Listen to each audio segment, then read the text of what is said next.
Ya, shalom semuanya ya.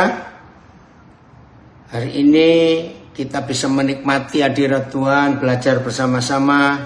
Ya, Saugele dari Teluk Dalam. Ya, memimpin pujian luar biasa. Oke. Tema kita hari ini saya beri judul Pak Filipus yang milih. Filipus Togal yang milih tema ini. Pak. Oke. Ya, diperlakukan tidak adil itu membawa berkat. Betul. Nah, di sosial media saya beri tema bahwa kalau kita diperlakukan tidak adil, maka yang maha adil, ya Tuhan kita akan bertindak untuk menyatakan keadilan. Saudara mendengar kata adil, itu kita harus mikir 3 hal. Ya, mendengar kata adil, kita harus mikir 3 hal. Yang pertama,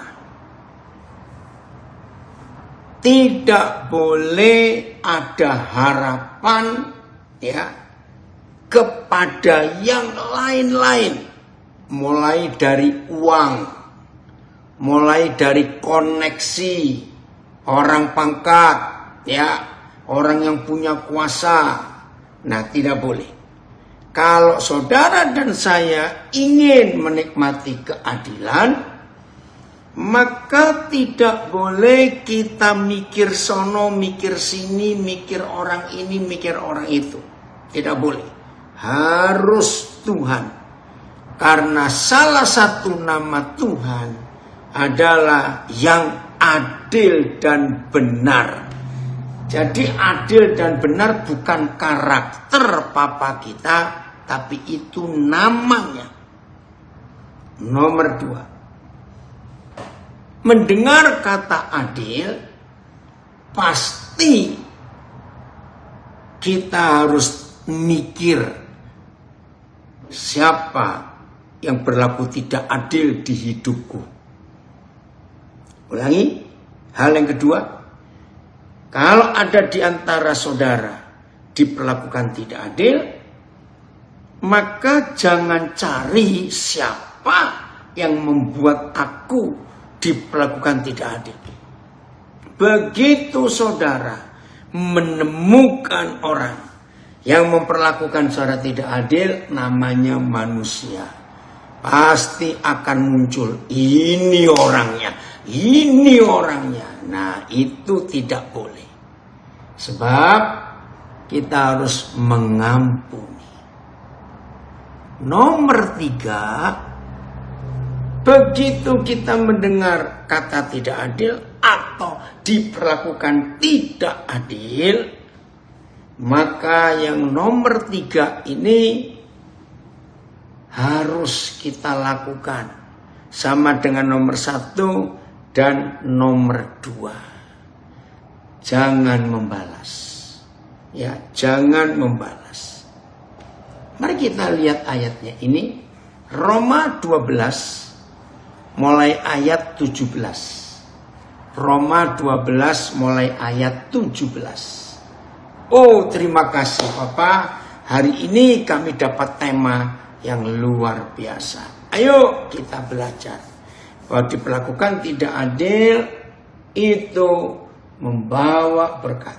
Ya, temanya. Diperlakukan tidak adil itu sangat baik. Wih, bisa berkata amin? Karena sang adil akan mengubah, ya, sang adil akan mengubah ketidakadilan itu menjadi kesuksesan yang dahsyat. Harus. Nah, ini dia. Ayat 17 Roma 12. Janganlah membalas kejahatan dengan kejahatan. Janganlah membalas perlakuan tidak adil dengan berbuat tidak adil lagi kepada orang yang memperlakukan saudara dengan tidak adil. Jangan. Lakukanlah apa yang baik bagi semua orang, termasuk orang-orang yang memperlakukan kita tidak adil.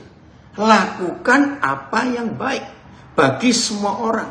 Walaupun ada orang yang memperlakukan kita tidak adil, dia atau mereka tetap orang. Kalau mereka itu orang, maka kita harus melakukan yang baik. Halo, bisa berkata amin? Termasuk khususnya saudara-saudara saya, anak-anak saya warga binaan yang ada di dalam sudah diperlakukan tidak adil. Ayo, ingat, saudara kita 10 tahun loh di dalam penjara lembaga pemasyarakatan Porong, Bapak Nelson Sembiring. Puji Tuhan, minggu lalu dia sudah bebas setelah 10 tahun menjalani hukuman. Dia diperlakukan tidak adil. Tapi selama 10 tahun itu dia jadi berkat yang luar biasa. Tuhan mengangkat anak-anaknya jadi orang yang sukses, berhasil di dunia. Hebat ya? Nah, terus ayat 18. Masih Roma 12. Sedapat-dapatnya, kalau hal itu bergantung padamu, hiduplah dalam perdamaian dengan semua orang.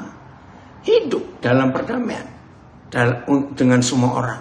Tergantung kita, bukan tergantung siapa-siapa, keadaan tidak. Ayat 19. Lihat ayat ini. Saudara-saudara yang kekasih, janganlah kamu sendiri menuntut pembalasan, tetapi berilah tempat kepada murka Tuhan, sebab ada tertulis. Ini loh, ada tertulis, haleluya. Sang adil itu berfirman. Sebab ada tertulis, sang adil berfirman begini. Pembalasan itu adalah hakku. Akulah yang akan menuntut pembalasan. Firman sang adil. Filipus coba ayat 19 kita lihat berapa terjemahan itu. Ya, luar biasa ini bahasa Jawa. Ya, Roma 12 ayat 17. Ojo mbales olo marang wong sing gawe piolo marang kowe. Padha ngudya nindakake apa sing dianggap becik dening wong akeh. Jangan balas. Oke, ayat ini. Saudara-saudara yang kekasih, janganlah kamu sendiri membalas dendam, tetapi berilah tempat kepada murka Tuhan. Sebab ada tertulis, pembalasan adalah hakku. Wih, luar biasa. Akulah Bapa di surga, Yahweh Tuhan yang Maha Kuasa, yang akan membalasnya. Firman Yahweh Tuhan.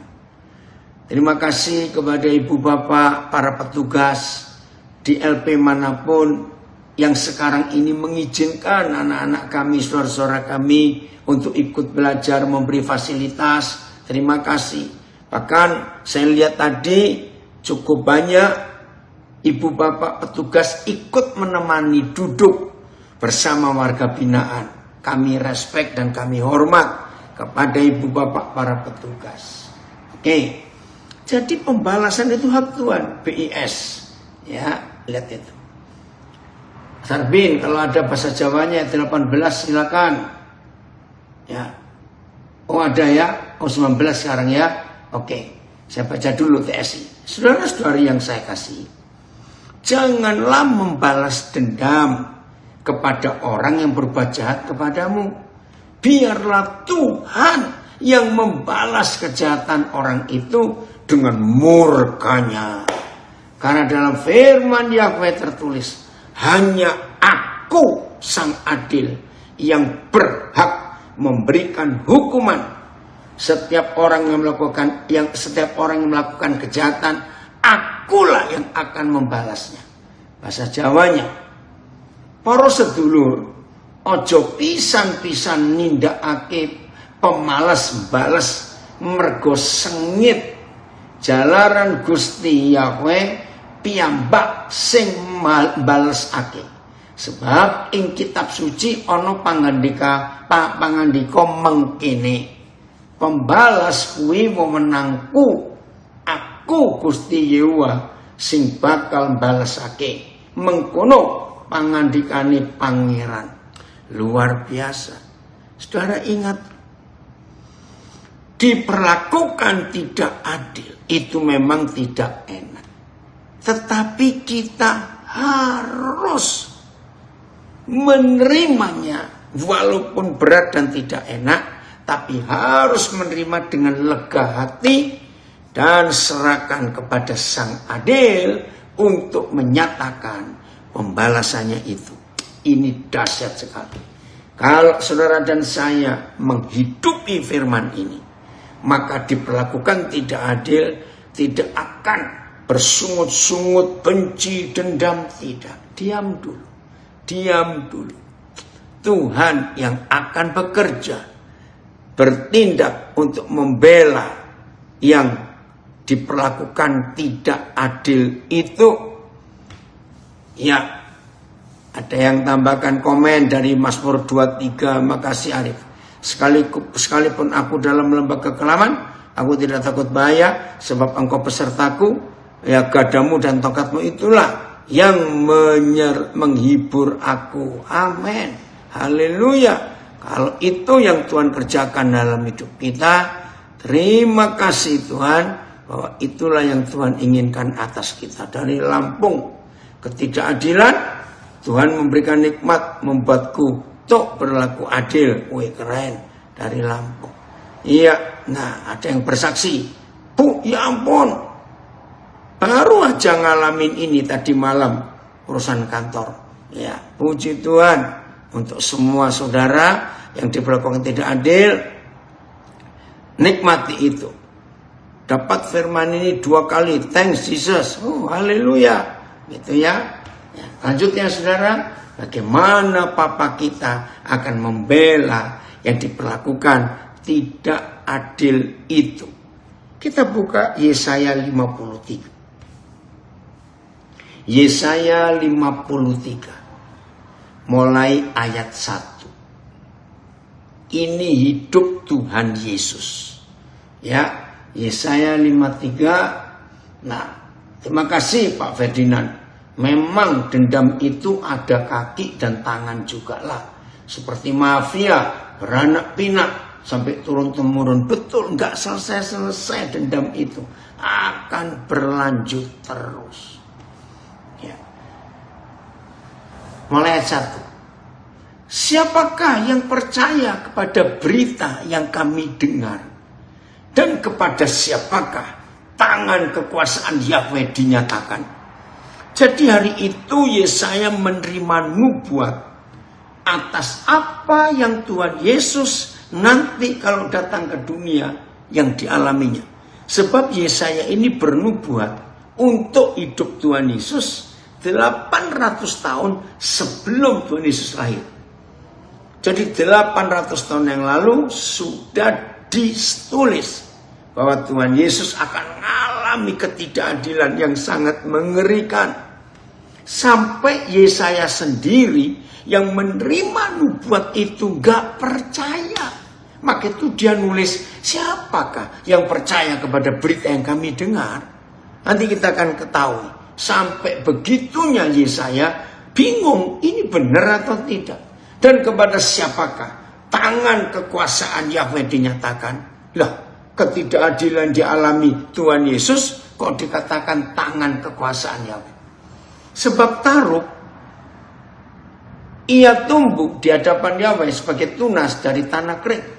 Ia tidak tampan dan semaraknya pun tidak ada, sehingga kita memandang dia, dan rupa pun tidak, sehingga kita menginginkannya untuk dilihat. Coba terjemahan yang lain ayat 12 agak bingung. Jadi begini, Taruk itu bahasa Melayu. Siapa pernah melihat atau mengalami, saudara nebang pohon, ngomong aja pohon nangka atau pohon mangga, ya, begitu ditebang, ternyata dari tunggulnya itu keluar tunas baru. Pernah tahu melihat itu? Nah, ini yang dialami oleh Tuhan Yesus. Dipotong pohon itu, ternyata taruknya tumbuh. Sebab dia tumbuh di hadapannya seperti tunas muda, seperti akar dari tanah yang kering. Dia tidak memiliki bentuk ataupun kemuliaan sehingga kita harus memandangnya, ataupun memiliki keindahan sehingga kita menginginkannya. Gak ada. PS, wih, hancur wajah Tuhan Yesus. Yahweh mengendaki hambanya itu seperti tunas yang tumbuh di tanah yang gersang. Tidak ada yang indah padanya untuk kita pandang. Tidak ada yang menarik untuk kita inginkan. Apa ini? Ayat 3. Lihat ini saudara. Oh, ada yang komen. Ketidakadilan kita memproses kita untuk lebih dekat dan lebih mengetahui betapa baiknya Tuhan Yesus kepada anak-anaknya. Setuju. Ia dihina dan dihindari orang. Seorang yang penuh duit, tidak. Seorang yang penuh kesengsaraan, wih, gak bisa bayangkan. Dan yang biasa, aduh, gak enak.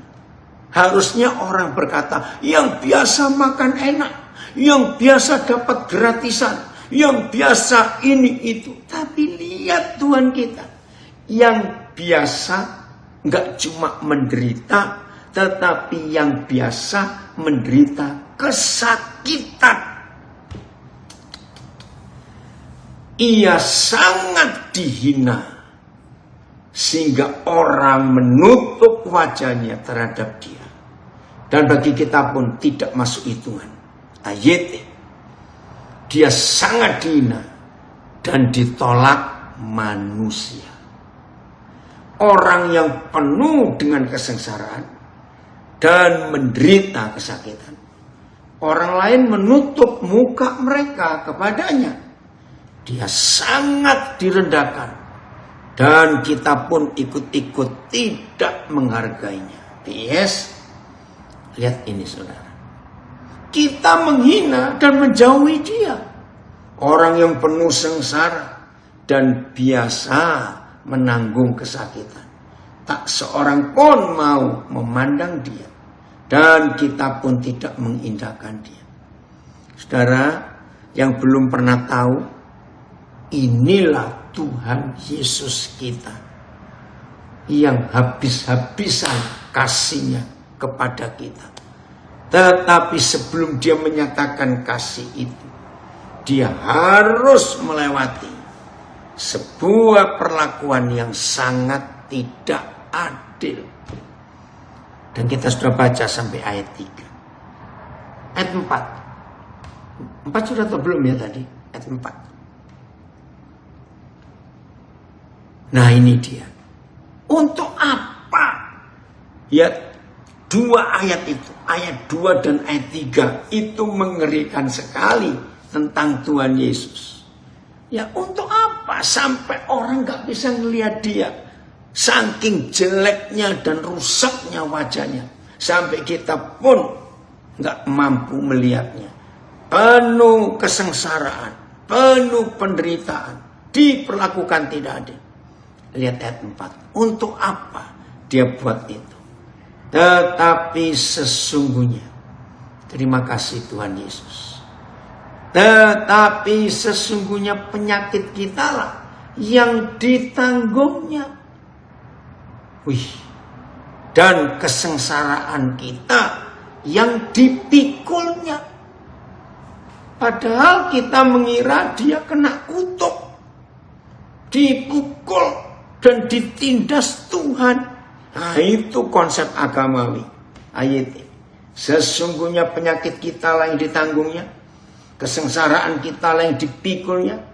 Namun kita mengira bahwa dia terkena tulah.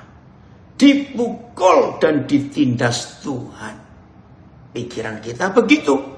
Karena hukumannya mengerikan. PS.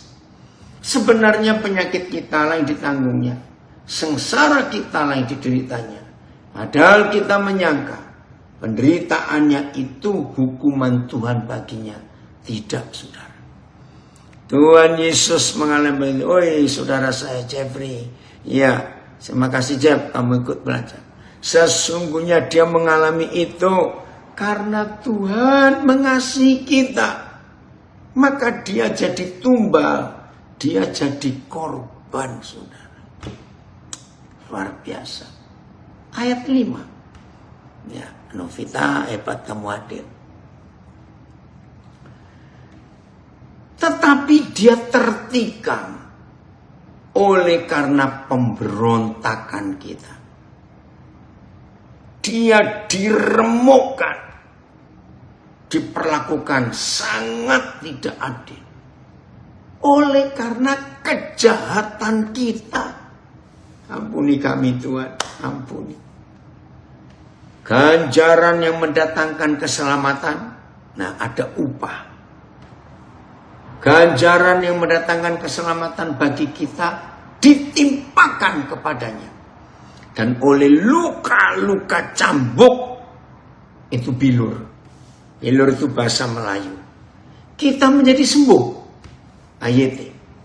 Akan tetapi, dia ditikam karena pelanggaran-pelanggaran kita. Dia diremukkan karena kejahatan-kejahatan kita. Hukuman yang mendatangkan kesejahteraan bagi kita ditimpakan ke atasnya, dan oleh luka-luka bekas cambuk kita disembuhkan.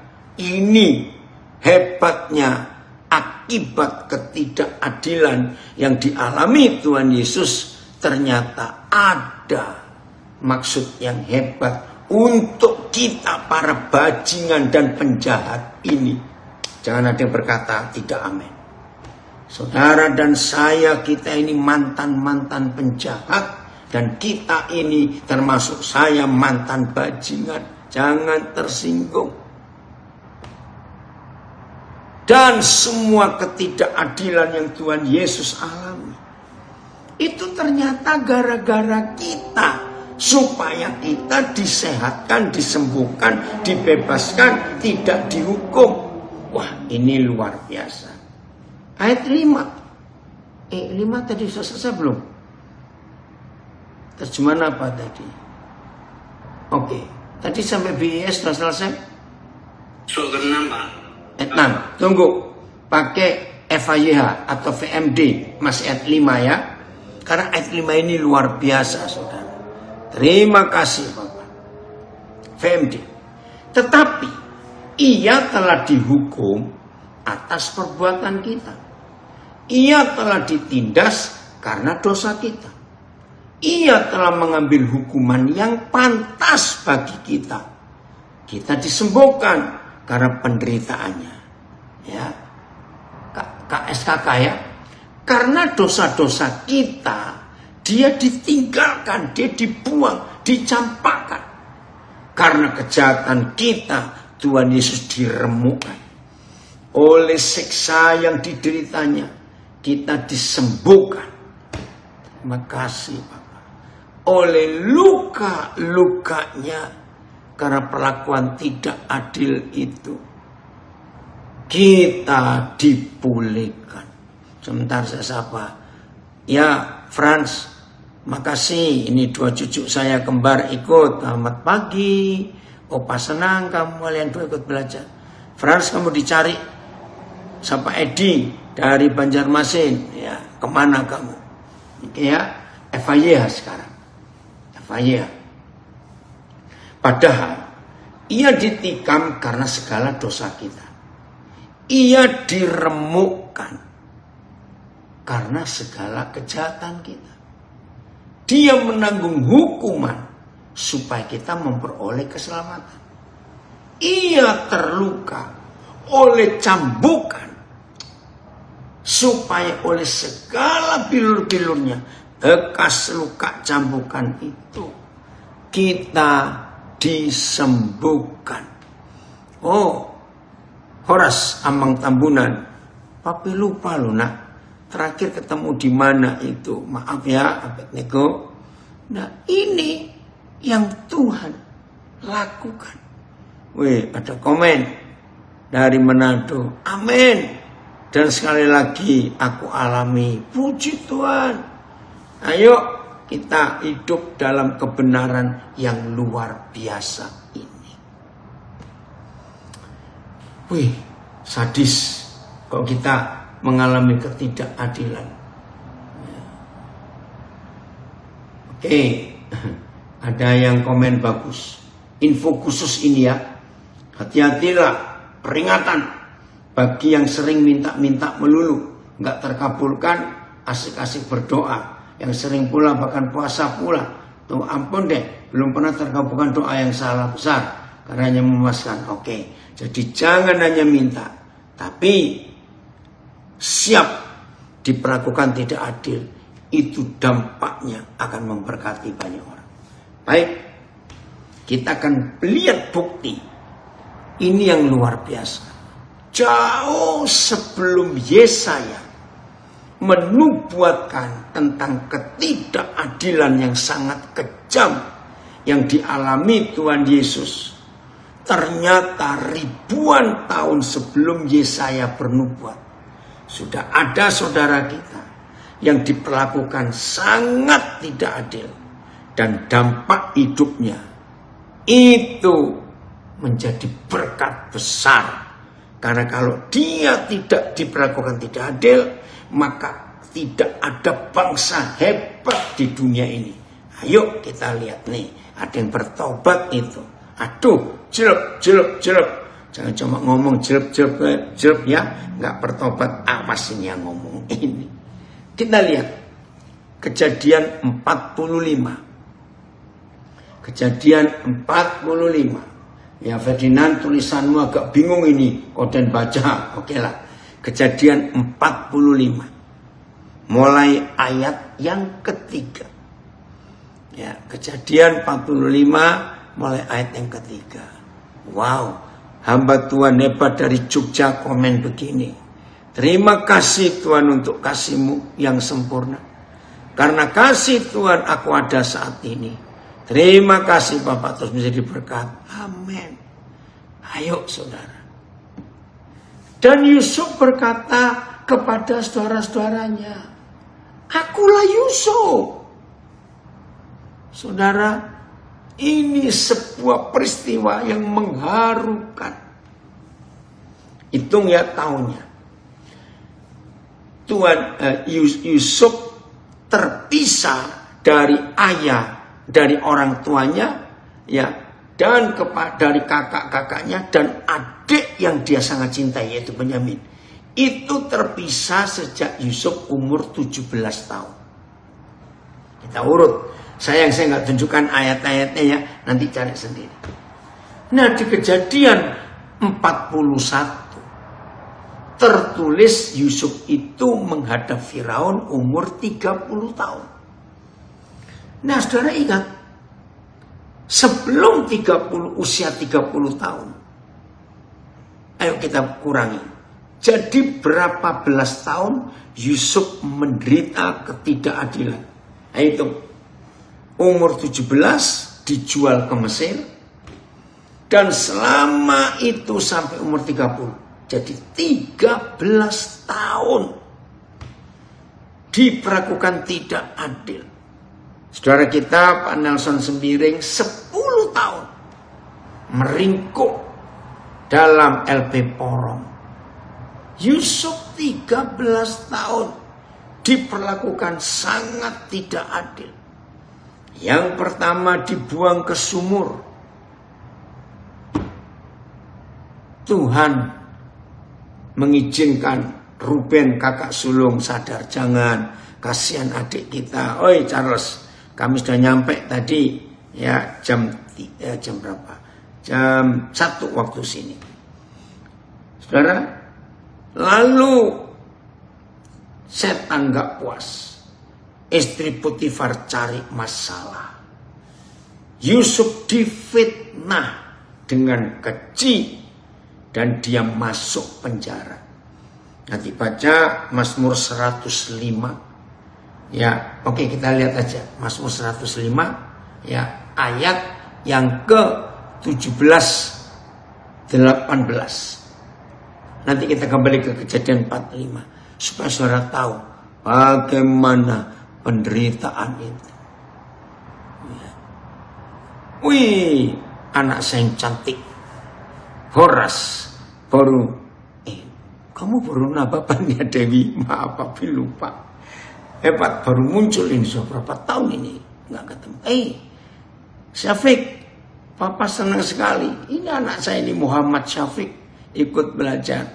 Nah, gimana kabarnya? Nanti WA papa ya, Syafiq. Udah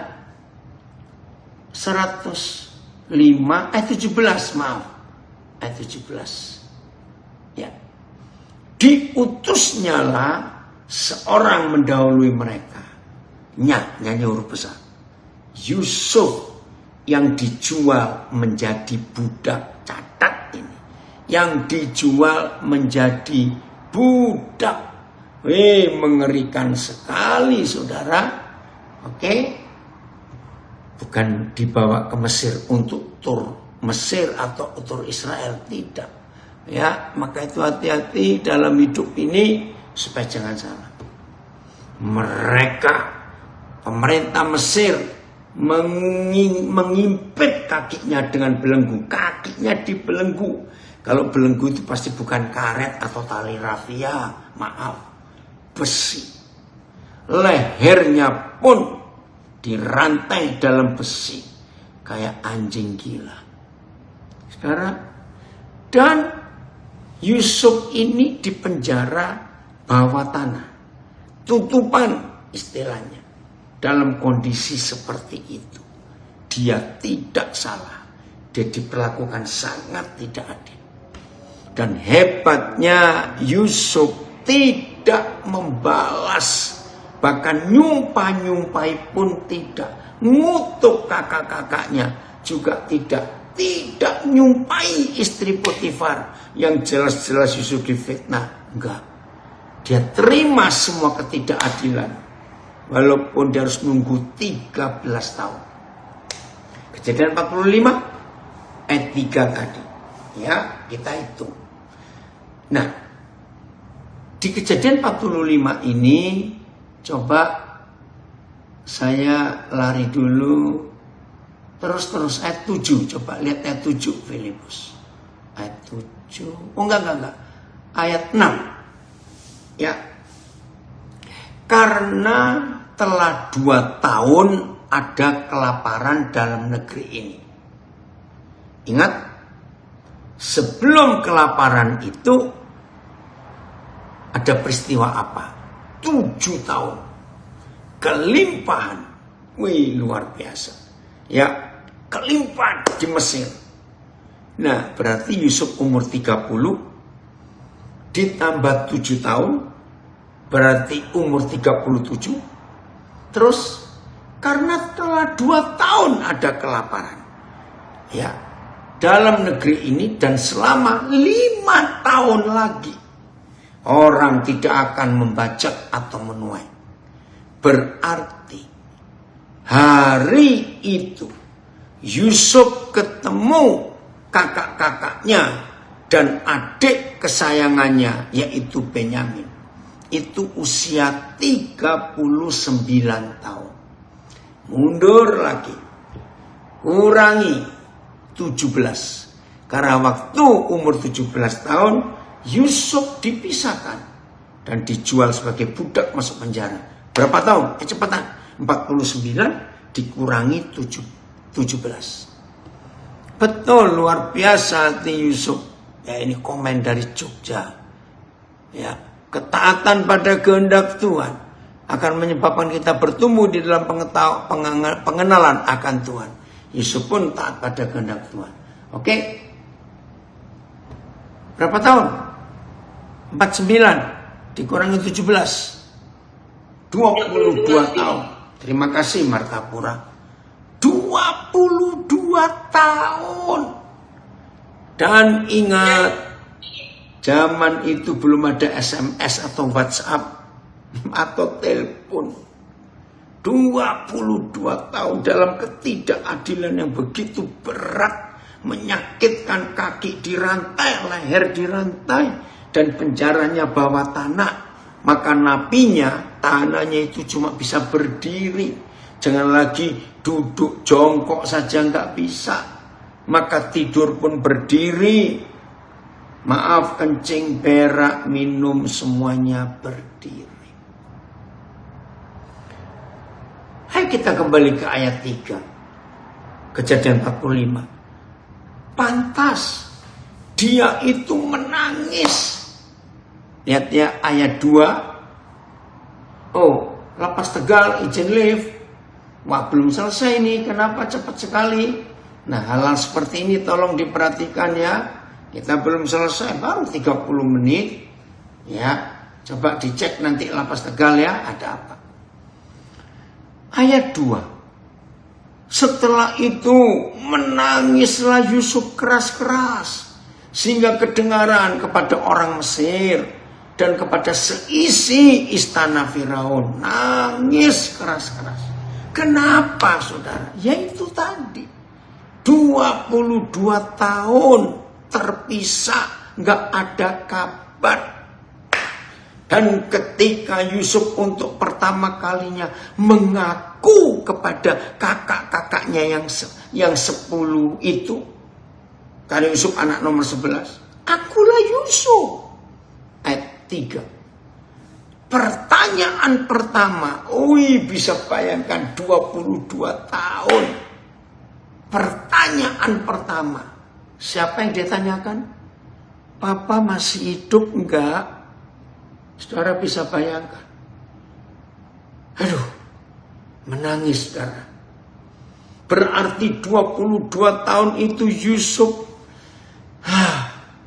nggak bisa kita bayangkan kangennya, rindunya kepada papanya. Apalagi nggak ada kabarnya. Maka itu pertanyaan pertama setelah dia ngaku, akulah Yusuf. Dia tanya papanya. Dari Lampung ada komen, Yusuf menjadi contoh supaya kita juga menabung saat kelimpahan, hemat juga untuk kesehatan. Harus dijaga baik-baik supaya panjang usia untuk menjadi berkat. Amin. Saudara lihat ini. Masih hidup apa? Tetapi saudara-saudaranya tidak dapat menjawabnya. Kok aneh? Karena kakak-kakaknya masih berharap Yusuf itu sudah mati. Dan mereka berharap yang di hadapan mereka ini bukan adik yang mereka siksa dan mereka buang, mereka jual. Harapannya begitu. Maka itu gak bisa jawab. Bener gak ini?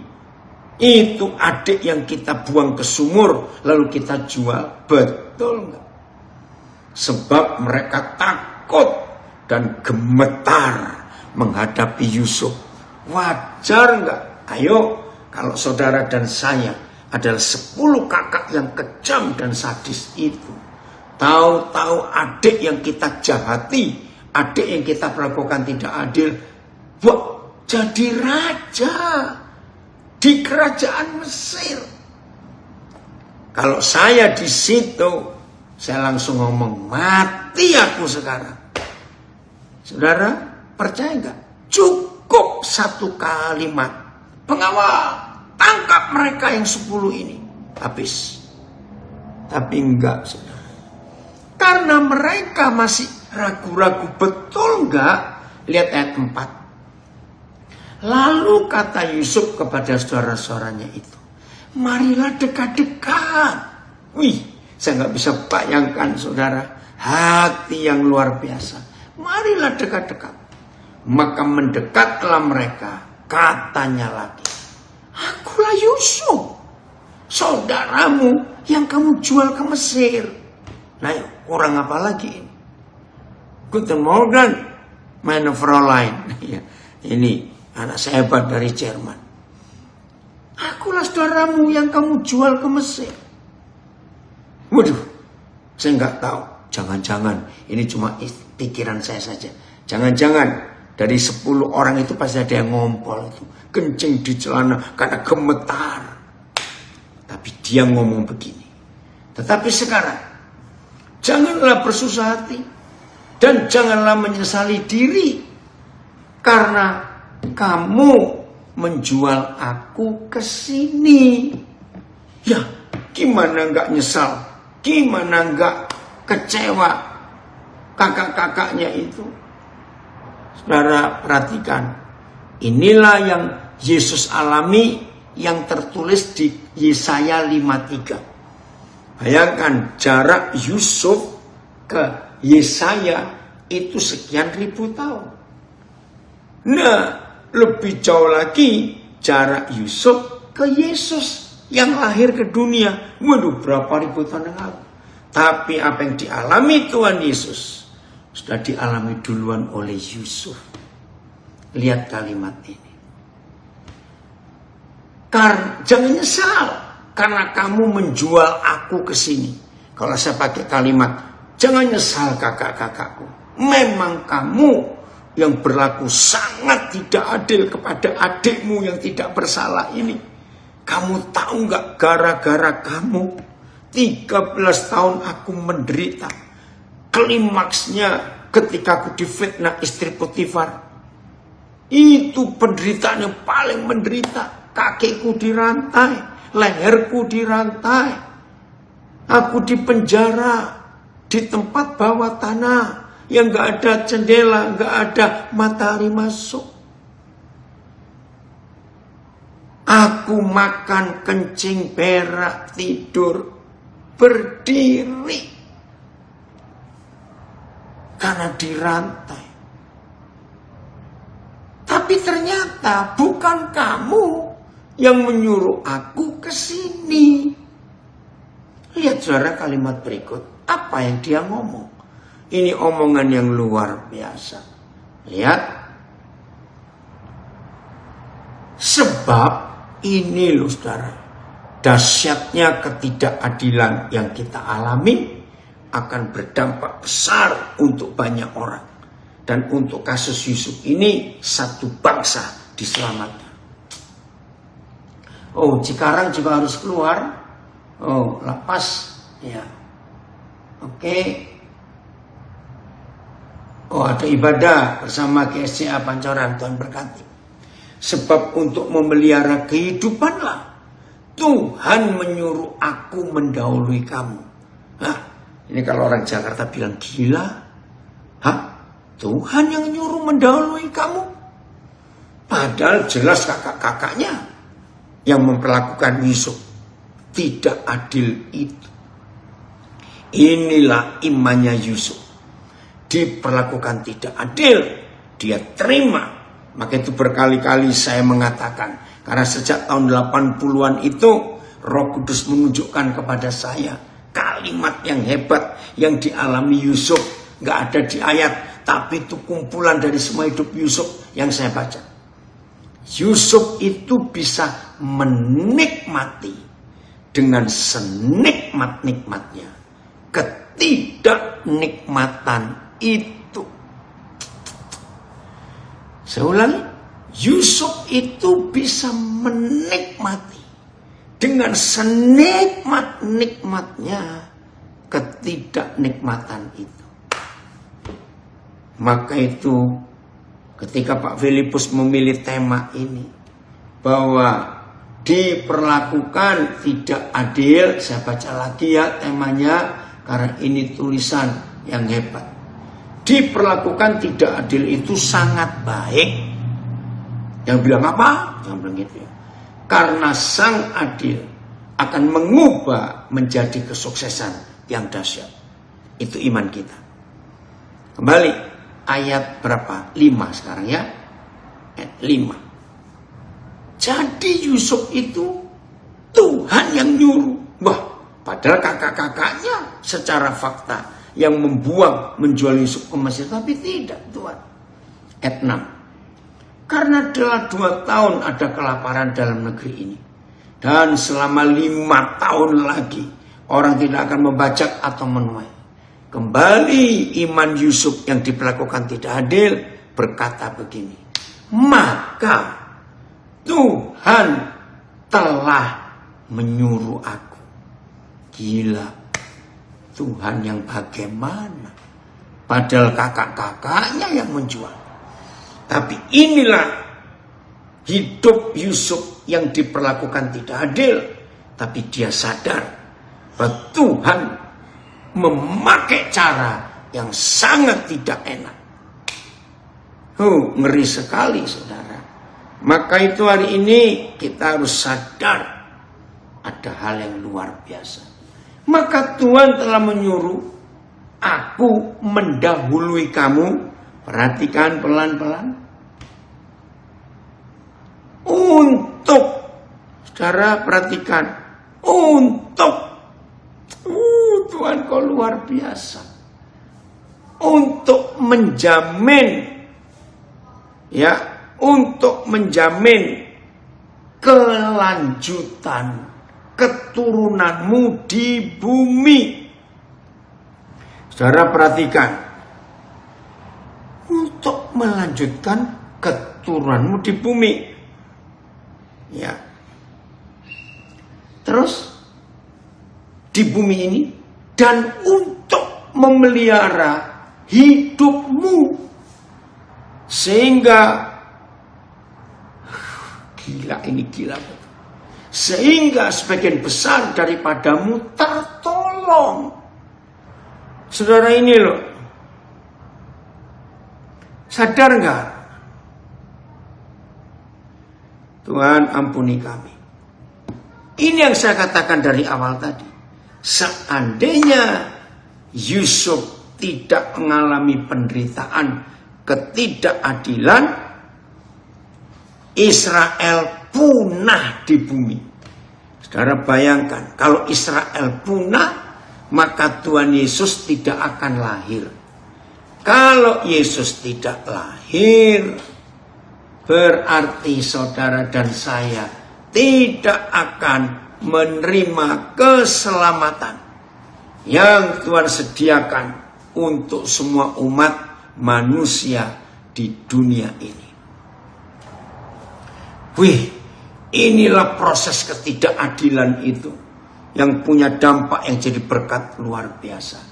Saudara, untuk ketiga kalinya, catat, untuk ketiga kalinya, kapan Papa ini ketemu kamu nak? Ini loh, saya punya anak yang lahir lewat Instagram, belum pernah ketemu. Ya, harus ketemu ya nanti. Untuk ketiga kalinya, Yusuf bicara hal yang sama. Ayat 8. Jadi bukanlah kamu yang menyuruh aku ke sini. Lalu siapa? Jelas kakak-kakaknya kok yang menjual. Tetapi Tuhan. Wah, ini iman, ini konsep yang luar biasa. Fakta, kakak-kakaknya yang menyuruh, yang membuang Yusuf ke Mesir. Jelas toh? Semua kita ingat. Tapi hidup Yusuf sadar perlakuan ketidakadilan yang dia terima dari kakak-kakaknya. Dia anggap Tuhan memakai mereka. Lagi sekali orang Jakarta bilang gila lu. Jadi bukanlah kamu yang menyuruh aku ke sini, tetapi Tuhan. Tuhan tolong kami semua. Saya tidak tahu berapa banyak di antara saudara. Oke, silakan meeting nak, tapi siap ya, jangan balas. Oke. Tapi Yusuf sadar bahwa Tuhan yang menyuruh. Dan ini lebih keren. Setelah 3 kali Yusuf ngomong yang sama, bahwa bukan kamu kakak-kakakku yang menyuruh aku ke Mesir, Papa di sorga. Karena untuk menyelamatkan kamu. Ingat tadi toh ayat yang ke-7. Maka Tuhan telah menyuruh aku mendahului kamu untuk menjamin kelanjutan keturunanmu di bumi ini dan untuk memelihara hidupmu sehingga sebagian besar daripadamu tertolong. Ingat loh, kalau nggak ada Yusuf yang siap diperlakukan tidak adil, Israel punah di dunia ini. Catat, saudara, karena kelaparannya mengerikan. Sekarang setelah Israel diberkati dan diselamatkan oleh ketidakadilan yang Yusuf alami, lanjut belum selesai. dampak ketidakadilan yang Yusuf alami berlanjut. Mesir pun keberkatan. Bayangkan satu orang diperlakukan tidak adil. Ingat, penderitaannya enggak 7 hari, enggak 7 bulan, bukan 7 tahun. Catat, 13 tahun penderitaannya. Tapi dampak hidupnya luar biasa. Apa itu? Israel selamat, sehingga ada sampai hari ini, dan Tuhan Yesus Juru Selamat kita lahir. Tapi yang kedua dampaknya, Mesir menjadi bangsa besar. Ya, zaman itu hanya ada 2 bangsa besar di dunia. Mesir dan Tiongkok. Tiongkok dan Mesir. Nah, 2 bangsa ini sudah ribuan tahun yang lalu punya teknologi yang hebat, yang belum dimiliki oleh bangsa-bangsa lain di dunia. Keren ya saudara. Nah, jadi dampak ketidakadilan yang dialami oleh Yusuf, dia menerima dengan sukacita. Maka itu jangan lupa kalimat ini. Yusuf bisa menikmati dengan senikmat-nikmatnya ketidaknikmatan itu. Akhirnya Israel selamat, Mesir jaya. Ayat 8 masih Kejadian 45. Ayo ya, nanti Filipus harus cerita kenapa kok milih tema ini. Ya. Oke. Jadi bukanlah kamu yang menyuruh aku ke sini, tetapi Tuhan. Hebat. 1. Dialah yang telah menempatkan aku sebagai ayah bagi Firaun. 2. Yahweh Tuhan telah menempatkan aku sebagai Tuhan penguasa, ya, Tuhan atas seluruh istananya. Luar biasa. Nomor 3. Yahweh Tuhan juga yang telah mengangkat aku sebagai kuasa atas seluruh tanah Mesir. Wih, segeralah kamu kembali kepada Papa dan katakanlah kepada Papa, beginilah kata Yusuf, anakmu, Tuhan telah menempatkan aku sebagai Tuhan atas seluruh Mesir. Datanglah Pak, mendapatkan aku, jangan tunggu-tunggu. Wih, bayangkan, engkau Papa akan tinggal di tanah Goshen dan akan dekat kepadaku, engkau serta anak dan cucumu, kambing domba, lembu sapimu, dan segala milikmu. Di sanalah aku memelihara engkau, Papa, sebab kelaparan ini masih ada 5 tahun lagi, supaya engkau jangan jatuh miskin bersama seisi rumahmu dan semua orang yang ikut beserta dengan engkau. Bayangkan, saudara. Ini ada yang komen. Setiap kali saya mendengar pembahasan hidup Yusuf, selalu kagum akan kebesaran hati Yusuf. Betul. Setuju, Mesiang, setuju. Ini, saudara kita ini luar biasa. Sekarang kita bongkar ayat 8. Ada yang komen lagi. Amin. Ayat ini menunjukkan kepada kita semua, jika kita mau mengikut Yesus, kita harus menerima penderitaan.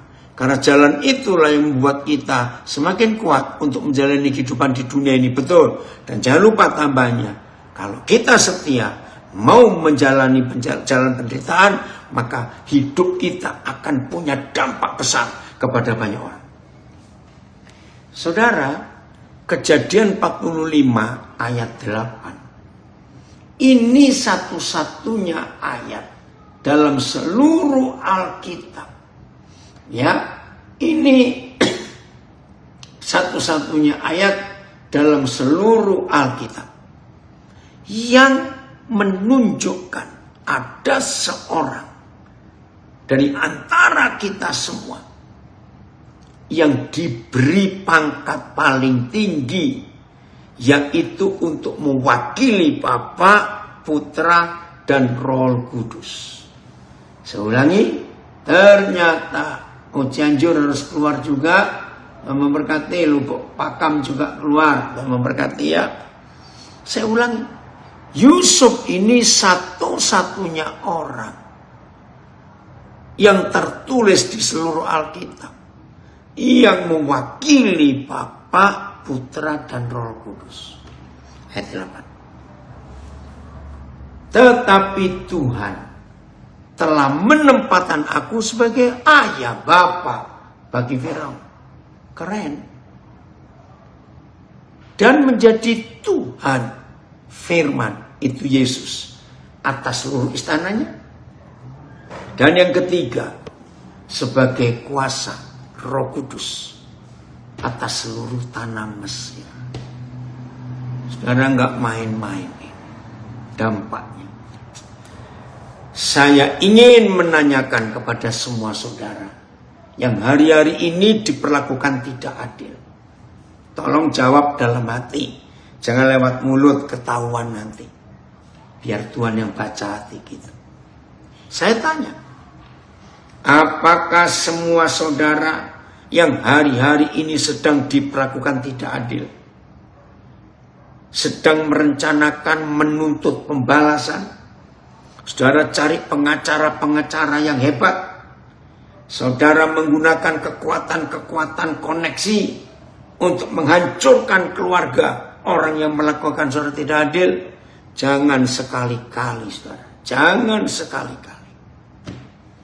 Yang kedua, bagi saudara yang sedang diperlakukan tidak adil hari-hari ini, ingatlah. Belajar seperti Yusuf untuk hidup dalam kebenaran. Betul, tidak membalas. Biarkan Tuhan yang bertindak. Karena kalau semua kita diperlakukan tidak adil karena kehendak Bapa di surga, bukan karena nyuri ayam, bukan karena mencuri, merampok, narkoba, maaf, bukan. Percayalah, hidup kita akan membawa dampak. Tolong, karena waktu nggak ada lagi, nanti baca Yesaya 53 ayat 1 sampai 5 tadi. Lalu ingat hidup Yusuf ini, Kejadian 45 ayat 3 sampai ayat 8. Wih, luar biasa. Betul, ada komen lagi, pribadi yang super yang ada dalam diri Yusuf. Sehingga Tuhan sebagai Bapa, Sang Firman, dan Roh Kudus dia wakili. Terima kasih Tuhan. Ayo hari ini semua kita stop menggerutu, stop ngomel, stop berontak, stop menuntut. Pikirkan dampaknya untuk keselamatan bangsa-bangsa di dunia. Dan Yusuf melakukan itu. Amin. Ada yang bilang, saya mau belajar seperti Yusuf. Saya juga. Ayo semua kita juga belajar seperti Yusuf. Diperlakukan tidak adil untuk jadi berkat. Roh Kudus pasti kasih itu memampukan kami untuk seperti itu.